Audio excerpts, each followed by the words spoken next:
রহমতে আলম নূরে মুজাসসম, রহমতে আলম নূরে মুজাসসম। সাহাবীরা আতর বানায় ওই নবীজির ঘাম, সাহাবীরা আতর বানায় ওই নবীজির ঘাম।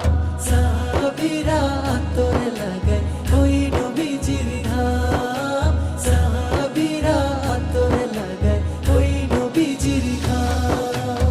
ওস্তনে হান্নানা একটা খেজুর গাছের নাম, যাকে ধরে খুতবা দিতেন রাসূলে আকরাম, যাকে ধরে খুতবা দিতেন রাসূলে আকরাম।